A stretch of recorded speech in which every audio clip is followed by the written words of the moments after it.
네, 안녕하십니까. 불교 환경연대 상임대표 법만입니다. 제가 지금까지는 주로 우리 불자님들의 기도와 수행에 대해서 말씀을 좀 드리곤 했는데, 오늘은 특별히 그 불교와 환경을 주제로 해가지고 말씀을 좀 드리고자 합니다. 불자님께서는 이 우주의 나이가 얼마가 되는지 혹시 아십니까? 그리고 이 지구의 나이, 또 우리 인간이 이 지구에 출현하게 된 그런 시기, 학자에 따라서 조금씩은 다르긴 합니다만은 이 우주의 나이가, 그러니까 우주가 시작된 지가 약 한 150년, 150억 년 전이라고 합니다. 그리고 이 지구가 이제 생성이 된 때는 약 한 40억 년 전이라고들 많은 학자들이 얘기를 합니다. 그러다가 이제 이 인류가 출현하게 된 것은 약 80만 년 전에 침팬지와 이 그 원시 인류가 이제 거기에서 이제 약 80만 년 전에 분화가 되기 시작했답니다. 그러면서 이제 이 인간이 계속해서 진화의 진화를 거듭하다가 지금으로부터 약 한 7만 5천 년 전에, 그때 이제 우리 인류의 삶을 송두리째 완전히 근본적으로 바꾼 하나의 큰 혁명이 있었습니다. 지금까지 우리 인류의 삶을 완전히 이제 바꾼 그런 세 번의 큰 혁명이랄까, 이제 그런 이제 계기가 있었는데, 그 중에 첫 번째가 인류 출현 이후에 지금으로부터 약간 7만 5천 년, 8만 년 전에 인지혁명이라 해서 그때부터 원시적인 언어와 그 다음에 불, 도구를 사용하면서 이제 인간의 어떤 이제 그 지식과 지혜가 이제 그때부터 시작되어서 정말 그야말로 이제 일반 이제 동물과는 다른 그런 이제 인간다운 삶을 살아가는 그런 이제 첫 시작이 바로 7만 5천 년 전에 인지혁명이었답니다. 그렇게 쭉 이제 인류가 이제 살아오다가 그야말로 이제 그 원시적인 그런 삶을 산 거죠. 그러다가 지금부터 약 한 15,000년 내지는 2만 년 전에 신석기 혁명이라고 하는 농업혁명이 시작된 겁니다. 농업혁명.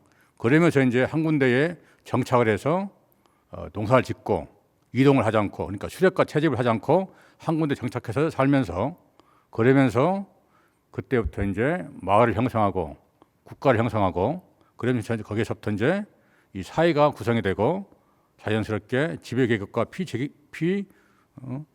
지배계급이 생겨나고, 이렇게 등등 해서 이제 드디어 이제 역사 시대로 이제 전기가 된 겁니다.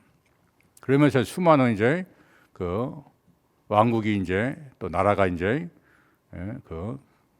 부침을 거듭하다가 이제 세 번째 인류의 삶을 크게 바꾼 혁명, 그게 바로 이제 약 200년 전에 영국으로부터 시작된 산업혁명이라고 할 수 있습니다.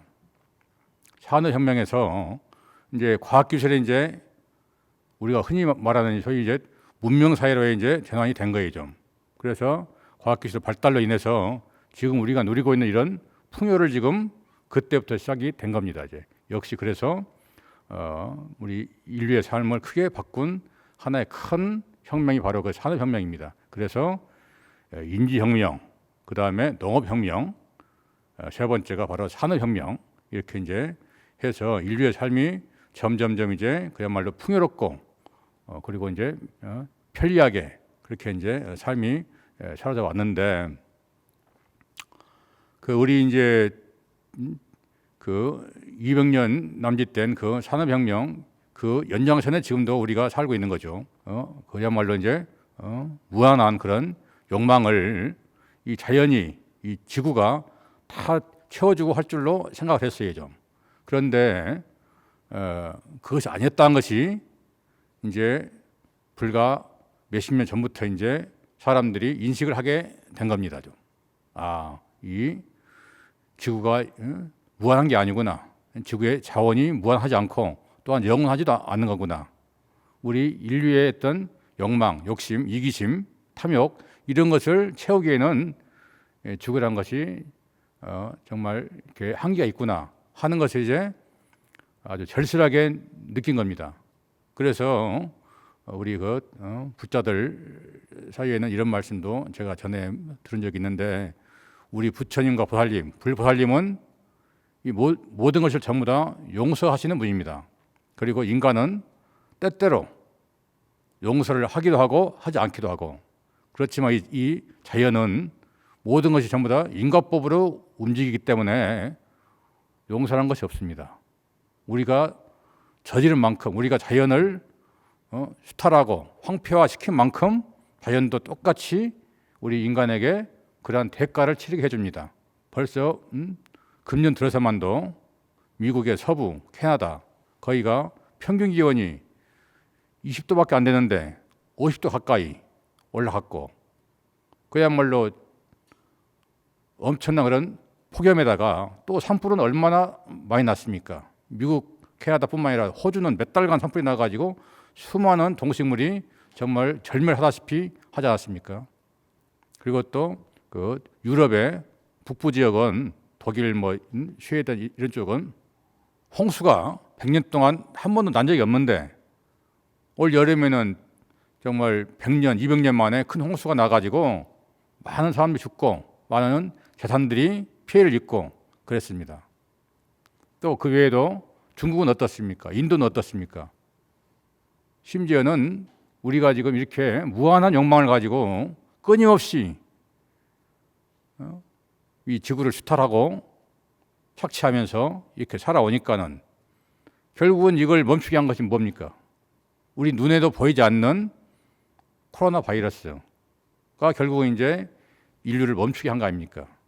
그래서 깨끗한 대기가 돌아왔고 또 맑은 물이 돌아왔고, 그만큼 어찌 보면 이 인간은 이 자연의 지배자가 아니고, 어찌 보면 정말 제가 이런 말씀 드리긴 뭐하지만은 어찌 보면 이 지구의 바이러스가 바로 인간이 아닌가 싶을 정도로까지 정말 우리의 인간 삶을 이제 획기적으로 바꾸지 않으면은 더 이상 이제 지속 가능한 우리 인간 삶은 보장할 수가 없다라고 하는 것이 제가 이렇게 이제 환경운동을 시작하게 된 그런 계기가 되었습니다.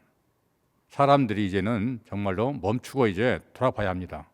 자연을 돌아봐야 하고 이웃을 돌아봐야 하고 모든 생명과 함께 더불어 살아갈 수 있는, 그리고 무엇보다도 우리의 후손들을 생각할 수 있는 그런 정책과 삶의 모습으로 바뀌지 않는다면은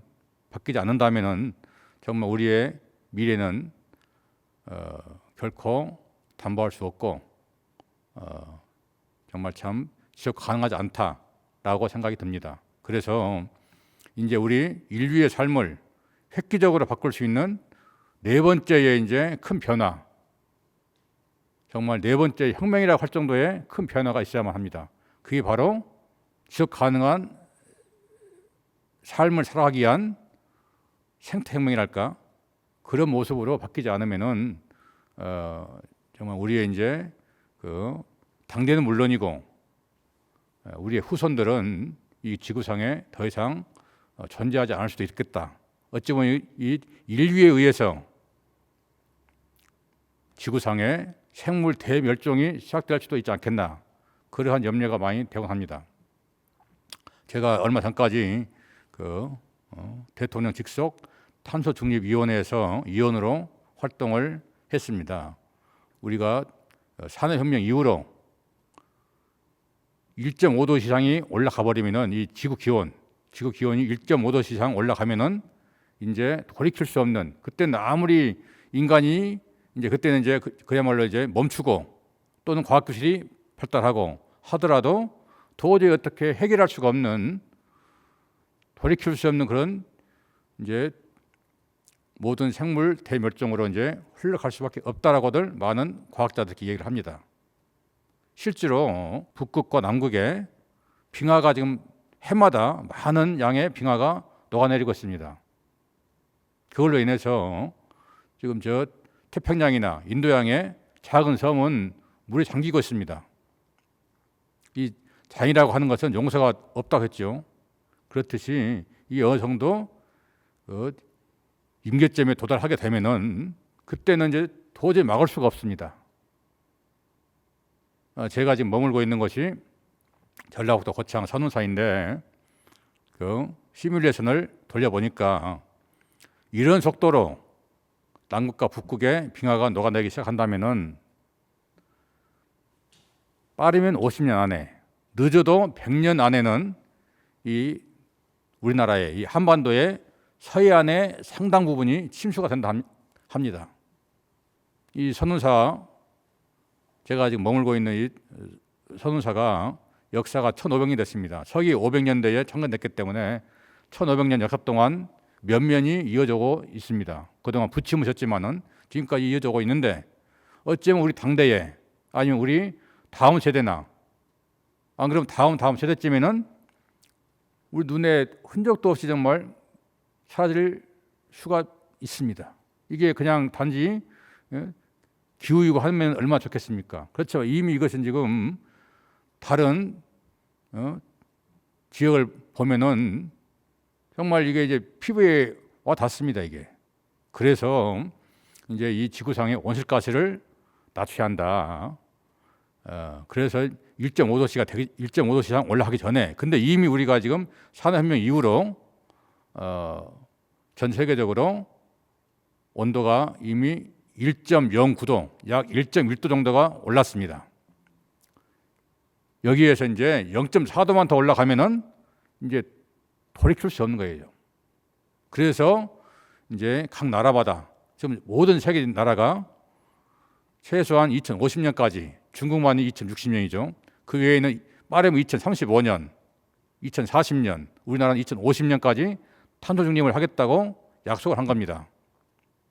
그래서 이제 이 온실가스, 즉 이산화탄소를 배출을 이제 줄이고, 이렇게 해서 이제 더 이상은 이 빙하가 녹아내지 않고 이 지구 기온이 더 올라가지 않게끔 하겠다라고 이제 국제적으로 약속을 한 거예요. 근데 제가 이제 거기에 참여해서 몇 번 회의를 하다 보니까 그 정부에서도 어쨌든 그렇게 하려고 노력을 많이 했어요. 많이 노력을 했고 2050년까지 탄소 중립을 하려면은 로드맵이 있어야 합니다. 그래서 2030년까지 정부와 환경단체는 40%까지는 2018년 대비 40%까지는 이 온실가스를 낮춰야 한다. 배출을 이제 줄여야 한다. 그리고 2040년까지는 70%, 2018년 대비입니다. 그리고 2050년에 완전한 탄소 중립을 이루자라고 이제 이렇게 이제 이야기를 했는데 이 기업은 또 그게 아니에요. 좀. 기업은 물론 여러 가지 이제 부문별로 조금씩 다르긴 합니다만은 심한 곳은 17%밖에 도저히 할 수가 없다. 2030년까지. 어떤 곳은 25%까지밖에 할 수 없다. 평균치를 내보니까 20한 2, 3% 정도만 할 수 있지 그 이상은 무리다라고 기업 경영에 상당히 무리가 있다라고까지 얘기를 하면서 어쨌든 그 속도를 좀 이제 점진적으로 좀 그 탄소 중립을 가긴 가되 너무 급하게 하면은 여러 가지 기업 활동에도 지장이 있을 수 있다라고 하면서 이제 그 반대를 많이 했습니다. 좀. 그런데 제가 이제 거기에 이제 참여해 보니까는 그 기업이 정말로 기업 활동을 못할 정도로 그럴 정도로 피해가 많다면은 우리도 많은 이제 우리 어쨌든 그것이 이제 국가적 합의가 있어야하기 때문에 그런 부분을 염두에 두고 이제 방향 설정을 해야겠지만은 사실상 5 내지 10% 그것도 각 산업별로 조금씩은 다르긴 합니다만은 5 내지 10% 정도만 여기서 이제 환경에 투자하고 그리고 비용을 거기에 또 이제 또 어쨌든 절감을 시키고 등등 한다면은 충분히 달성이 가능합니다. 그렇지만 이 기업은 단 5% 10%도 더 비용을 쓰기 싫은 거예요. 좀. 그런데 지금 우리가 이렇게 그 비용을 조금 덜 쓰자고 하게 되면은 이미 유럽에서도 2025년부터는 탄소세를 도입한답니다. 지금 우리나라는 이미 중화학 위주의 수출을 기반으로 하는 그런 산업 구조입니다. 그러다 보니까 우리는 탄소 배출을 엄청나게 많이 한 나라이죠. 그래서 기후악당이라고 이야기를 합니다. 그런데 만약에 지금의 이런 산업 구조로만 간다면은 우리는 그때는 수출하고 싶어도 할 수가 없어요. 탄소세가 작은 액수가 아닙니다. 이게 수십조, 수백조가 될 수도 있습니다. 그러면은 제조업 위주의 수출 기반 산업, 이게 이제 모든 게 다 이제 흐트러지고 수출하고 싶어도 할 수가 없는, 또 하려면 그만큼 더 많은 탄소세를 이제 지불하면서 이제 수출할 수밖에 없는, 그럼 결국 이제 모든 이 국가 이제 경쟁력이 약해질 수밖에 없습니다. 그래서 이 기업의 생존을 위해서도 또 우리 탄소 중립을 위해서도 지금 우리가 먼저 고통을 좀 감내를 해야 합니다. 그래서 저희 그 4대 종교를 대표해서 탄소 중립 위원회에 참여했던 민간위원 내부는 지난 10월 초인가요? 그때 이제 탄소 중립 위원회 앞에서 사퇴문을 이제 사퇴를 했습니다. 그때 이제 사퇴문을 하면서 정말 우리가 이대로 가면은 당대는 물론이고 또 후손에게 정말 큰 죄를 짓는 것이다. 그리고 우리나라의 국가 경쟁력을 위해서도 지금 우리가 전람매지 않으면 안 된다. 경각심을 좀 주고자 이렇게 사퇴까지 해가면서 이렇게 그런 이제 우리 민간 위원으로서의 마지막 역할을 하기도 했습니다. 그래서 이제 그 후에 얼마 안 돼 가지고 이제 대통령 주재하에 탄소중립위원회가 전체 회의가 열려 가지고 결국은 2030년까지 이 이산화탄소 온실가스를 40%까지 줄이는 거에 합의했고 국가 정책으로 그것이 이제 확정이 됐습니다. 그리고 2040년까지 70%, 2050년에 이제 100% 완전한 탄소 중립을 이루겠다라고 이제 약속이 된 거죠. 근데 이제 제가 이제 이렇게 환경운동을 하고 또 탄소중립위원회에 참여하고 많이 하다 보니까는 어떤 분들은 정말 우리가 이제 정말 이런 모습으로만 살아서는 도저히 안 된다라고 하는 분들도 많이 계세요. 그렇지만 아직도 그것은 환경론자들이 너무 이게 겁주는 얘기다. 이것은 그렇게까지 이 지구에 자정 능력이 있기 때문에 그렇게까지는 되지 않을 것이다 라고 하면서 지금도 안이하게 이제 생각하는 분들이 꽤 있습니다. 바로 그것이 이제 우리 인간의 무지입니다. 무지. 지금 이렇게 자연재해가 빈번하고 태평양 인도양에 섬이 가라앉고 있는데 우리 앞으로 삶의 터전이 이런 식으로 가다가는 어떻게 살아남겠습니까? 우리가 이제 정말 우리 다음 후손들은 기후 난민이 되어서 이 세계를 떠돌아다닐 수도 있어요. 그래서 바로 이 인간의 무지와 탐욕과 이기심 이런 것을 이제 내려놓고, 그리고 이제 지금까지는 산업혁명 이후로 어쩌면 이제 인류의 이제 발상 이후로 계속해서 성장만 해왔습니다. 끊임없는 성장.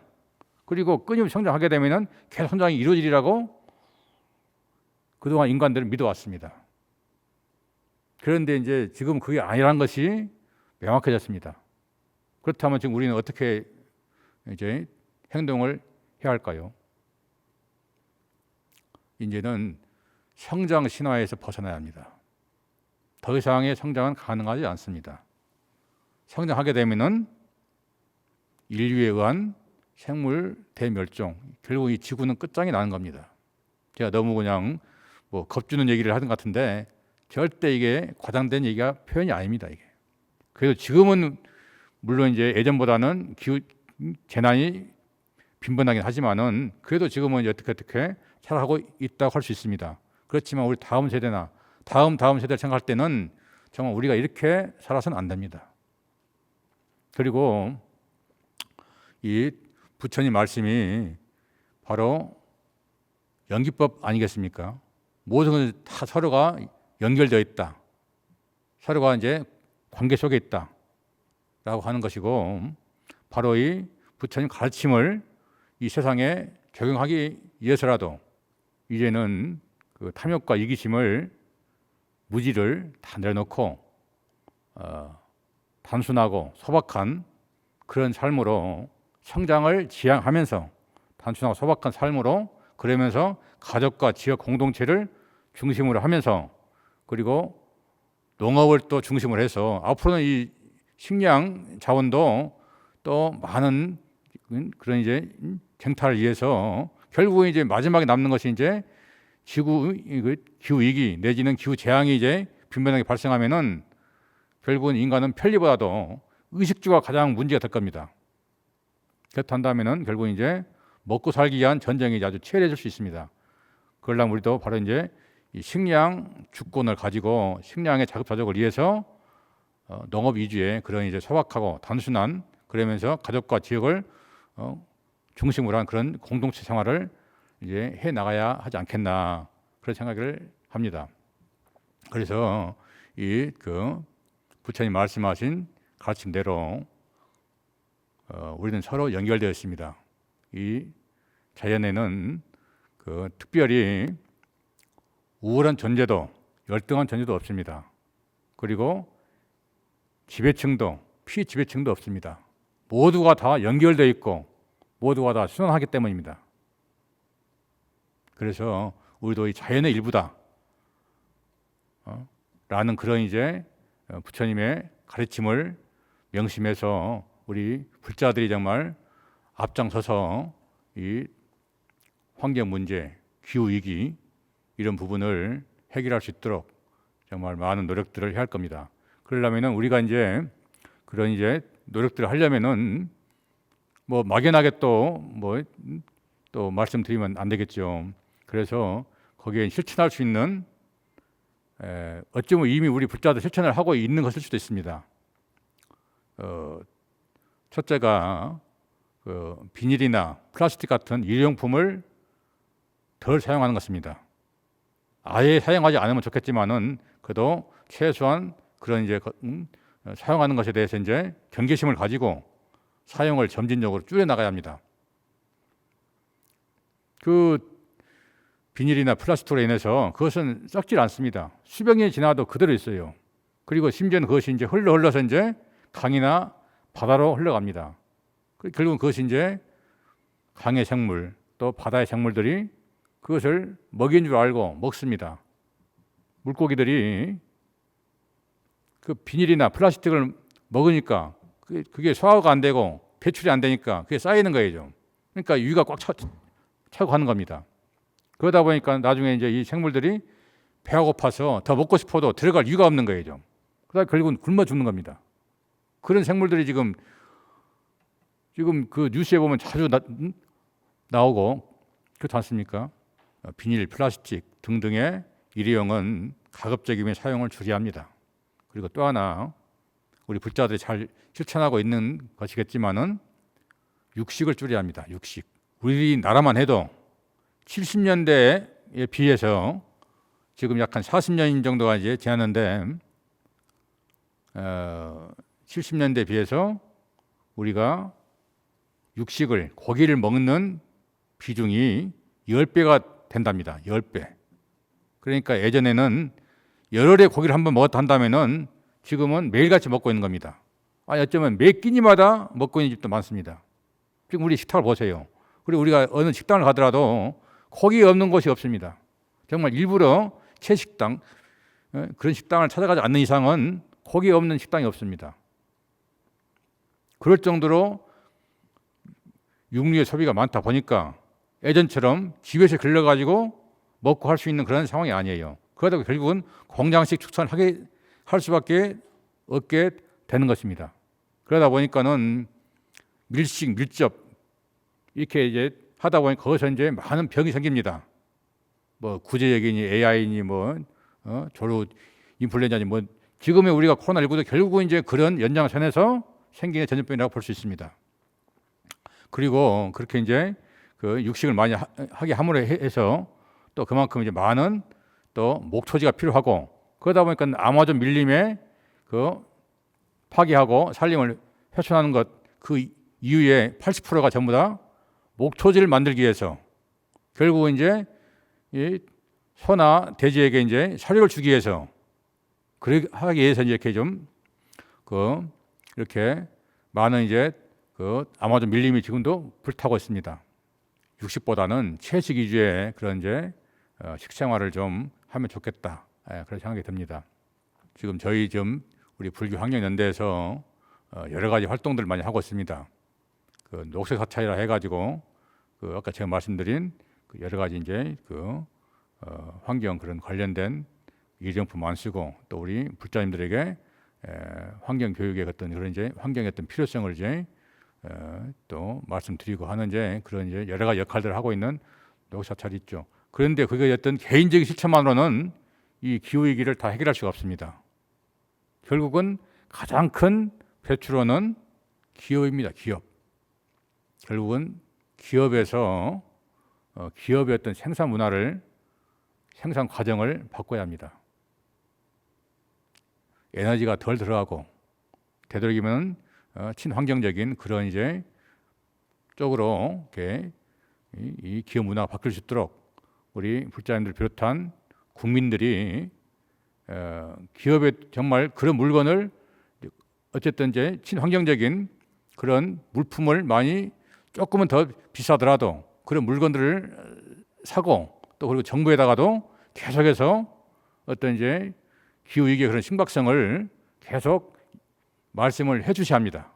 그래야만이 이제 이 정부나 기업에서도 보다 더 우리 국민들의 뜻을 받들어서 정말 이제 이 기후 문제를 해결하는데 보다 더 노력을 할 겁니다. 그래서 제가 이제 우리 불자님들 오늘 법회 때에 크게 3가지를 말씀드리고 싶어요. 일용품 되도록이면 쓰지 않기, 육식을 자제하기, 그리고 정부와 기업의 이 기후 위기의 심각성을 알리고 거기에 대한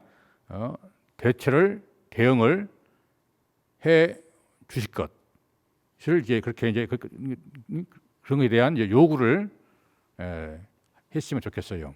그래서 우리 그 불교 그 환경연대에서는 기후 위기 극복을 위한 불자 10대 실천 서약을 제정을 해서 많은 이제 우리 불자님들과 또 녹색 사찰에 알려드리고 있습니다. 우리는 정말 이 지구에게 미안한 마음을 가져야 할 겁니다. 이렇게 그래서 우리 불자 10대 실천 서약을 읽어볼 테니까 함께 다 마음속으로 따라해 주시기 바랍니다. 첫째, 살아있는 생명을 죽이지 않고 살리는 활동을 하겠습니다. 둘째, 일회용으로 만들어진 물건은 사용하지 않겠습니다. 셋째, 필요 없는 물건은 소유하지 않고 이웃과 나누며 살겠습니다. 넷째, 적게 구입하고 적게 쓰고 적게 버리겠습니다. 다섯째, 사용하는 물건도 아끼고 다시 쓰고 오래 쓰도록 하겠습니다. 여섯째, 육식보다는 채식 위주의 식생활을 하겠습니다. 일곱째, 음식을 남기지 않는 빈그릇 운동을 실천하겠습니다. 여덟째, 물과 에너지를 절약하겠습니다. 그리고 아홉째는 지구를 지키는 교육과 실천 활동을 후원하거나 참여하겠습니다. 마지막 10번째, 가장 중요합니다. 기후 위기에 대응하는 정책을 지지하고 참여하겠습니다. 이렇게 우리 불자님들을 우리 부처님께서 말씀하신 영기와 어떤 중도적 그런 삶이 바로 친환경적 삶이고 친생태, 친생명적인 삶이라 할 수 있습니다. 부처님만큼 정말 친생명, 우리의 첫 번째 계율이 바로 불살생계 아니겠습니까? 산 목숨을 함부로 죽이지 마라. 바로 이 생명 존중 그리고 자비사상, 바로 이게 부처님의 아주 위대한 가르침이고 또 바로 이러한 이제 부처님의 가르침으로 인해서 이 환경 문제를 해결할 수 있는 그런 단초가 시작이 바로 이 가르침부터 시작된다 해도 과언이 아닐 겁니다.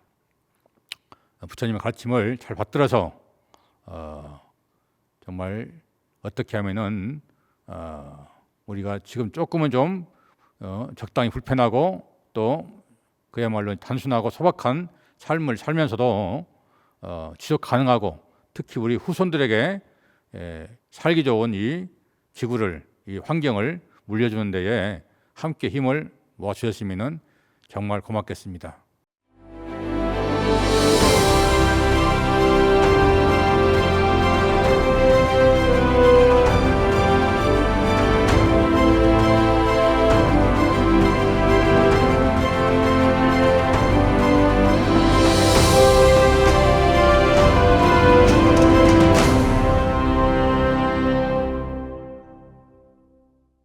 이런 질문이 들어왔네요. 기후위기와 관련해서도 사람마다 견해차가 있지만 크게 보면 각 나라 간에도 견해차가 있는 것 같습니다. 현 정부의 기후정책에 대해서는 어떻게 평가하고 계신지요? 라는 이제 질문이 하나 왔습니다. 그렇습니다. 우리 그 통계를 보니까 그 잘 사는 상위 국가, 미국이 이 전 세계 인구의 약 3%를 차지하고 있습니다. 3% 차지하고 있는데 이 지구 자원의 24%를 쓰고 있습니다. 그리고 잘 사는 국가, 우리나라도 그중에 포함됩니다. 잘 사는 국가 20%가 이 지구 전체 자원의 80% 이상을 쓰고 있습니다. 반대로 못 사는 나라 80%가 이 지구 자원의 20%를 가지고 살고 있는 거예요. 그래서 어찌 보면 우리는 못 사는 국가에 빚을 지고 있는 겁니다. 그분들이 자연을 훼손하지 않고 그 다음에 많은 물자를 쓰지 않고 그렇기 때문에 이 우리 잘 사는 국가에 포함된 우리나라도 그 못 사는 국가의 덕을 보고 있는 거예요. 그렇기 때문에 이 기후 정책에 대해서도 잘 사는 국가가, 우리나라 포함한 잘 사는 국가가 그만큼 더 많은 노력을 해야 합니다. 더 많은 노력을 해야 할 것이고, 그래서 바로 이제 그 파리 그 기후 협약 내지는 또 이번에도 글래스고에서도 또 이제 그 기후 회의가 또 열리고 했지 않습니까? 그러함에도 불구하고 선진국의 많은 그런 이제 나라들은 지금도 그 풍요를 놓치고 싶지 않은 거예요. 아직도 그 성장 신화에 지금도 빠져 있는 그런 나라가 있습니다. 안 그러면은 그렇게 정책을 가더라도 개인은 그렇게 하지 않는 그런 이제 국민들이 꽤 많습니다. 어쩌면 우리나라도 그 중에 포함될지도 모릅니다. 그렇기 때문에 어찌 보면 지금 우리가 누리고 있는 이 풍요는 못 사는 국가와 또는 우리 미래 세대 후손들에게 누려야 할 그럴 이제 혜택과 풍요를 우리가 지금 끌어다 쓰고 있는 거예요. 그렇기 때문에 지금 우리가 바로 행동하지 않으면 안 됩니다. 그리고 현 정부도 나름대로 노력을 많이 하고 있습니다. 노력을 많이 하고 있고, 제가 그 탄중위에서 이제 활동하다 보니까는 그 탄중위 위원장님이라든가 또 여러분들은 이제 또 환경부 장관이라 이런 분들도 참 노력을 많이 해요. 많이 하는데 어쨌든 아까도 말씀드렸듯이 기업은 최소의 투자로 최대 이익을 이제 누리고자 하는 것 아니겠습니까? 그래서 정부에서도 그렇게 이제 친환경적으로 또 이제 그러면서 이제 탄소를 덜 배출하는 그런 기업에 대해서는 앞으로는 더 많은 인센티브를 제공하고 그렇게 또 장려를 하고 그렇게 해야 하지 않겠나 싶어요 좀. 그런데 이제 아직까지는 그런 부분이 우리는 조금은 좀 다른 선진국에 비해서는 조금은 더 부족하지 않나 하는 그런 생각도 들기도 합니다. 그래서 지금 우리 이제 정부에서도 열심히 노력하고 있지만은 우리 그 국민과 기업들에게도 이런 이제 기후위기의 심각성을 충분히 더 알려가지고 여기 우리가 제대로 대응할 수 있도록 그렇게 좀 노력을 해줬으면 좋겠다 싶어요 좀. 그리고 또 그 질문이 또 하나 왔네요. 그 불교와 환경운동을 접목하여 조직 활동을 하시면서 가장 현실적으로 겪는 어려움은 어떤 것이고 또 이를 어떻게 극복해 나가고 계시는지요? 라고 이제 그런 질문이 왔습니다. 네, 맞습니다. 이 부처님 가르침 자체가 바로 환경운동입니다. 이게 가장 친환경적이고 가장 친생명적인, 친생태적인 그러한 가르침은 그 누구도 다 인정합니다. 그걸 실천하는 그런 이제 우리 신들이나 불자들이 물론 이제 개인적으로는 잘 하실지 몰라도 그걸 조직화해서 내지는 내면화해가지고 그러면서 이제 그 힘을 바탕으로 우리가 이제 정말 기후 위기를 해결하고 우리 이제 어쩌면 이 부처님 이 가르침의 위대함을 알릴 수 있는 그런 좋은 또 이제 계기도 될 건데 너무 이런 것에 좀 관심들이 없는 것 같아요 좀. 그래서 우리 불자님들 또 특히 우리 시인들이 이런 환경 문제에 많이 관심을 가지고 함께 해주시면 얼마나 좋을까 그런 생각을 하고 있습니다. 하고 있고 미래 세대 내지는 지식인들도 가장 큰 이제 문제가 예전에는 뭐 전쟁이라든가 내지는 진보니 보수니 해가지고 또 어쨌든 이념 논쟁이었는데 지금은 이 지구촌의 가장 큰 화두가 바로 이 기후 위기입니다. 그래서 많은 이제 젊은 세대들 또 지식인들 그 사람들이 정말 어떻게 하면 이 문제를 전 지구적 이런 이제 위기를 해결할 수 있을까 많은 고민들 하고 있습니다. 바로 거기에 우리 부처님의 가르침이 가장 접목할 수 있는 그 사람들도 그러니까는 그분들도 전부 다 이 부처님의 가르침에 따라서 생각을 많이 좀 바꾸는 그런 경향도 있습니다. 어찌 보면은 이건 이제 제 욕심인지 몰라도 부처님의 가르침대로 그런 이제 살아가고 또 부처님 가르침을 아까 말씀드린 연기법과 중도를 부처님도 말씀하셨지 않습니까? 연기를 보는 자 곧 나를 본다. 그러니까 연기를 이제 체득한 자가 바로 이제 진리를 아는 것이다. 깨달은 자다라고 했듯이 환경 문제를 해결하는 데 있어서도 부처님의 가르침이 가장 중요하기 때문에 이것도 하나의 이제 포교의 또 그런 이제 하나의 또 이제 방법이 되지 않겠나 그런 생각도 듭니다. 어쨌든 이것은 제 생각이고 어찌 보면 이제 욕심일지도 모르겠어요 좀. 불자님들이나 우리 시인들께서도 이 환경 문제가 바로 어찌 보면 포교의 불로선이다라는 생각을 가지고 우리 함께 참여하면 참 좋겠어요. 혼사 주지 소임을 이제 내놓고 정말 이제 이 출가 본연의 그런 삶 결국 이제 기도하고 수행하는 삶으로 이제 돌아가려고 이제 또 그런 마음으로 또 이제 선방에 또 들어갔거든요. 했는데 우리 불교 황련연대에서 그 당시 이제 대표 스님과 또 실무자들이 와가지고 스님 이제 우리 환경 운동은 정말로 이렇게 부처님의 가르침을 실생활에 실천하는 일이다. 그래서 스님이 다른 소임은 다 내놨어도 이것만큼은 함께하면 좋겠다라고 설득을 하시더라고요, 좀요. 그래서 제가 그 부분에 대해서는 고민하지 않았습니다. 바로 그냥 좋다.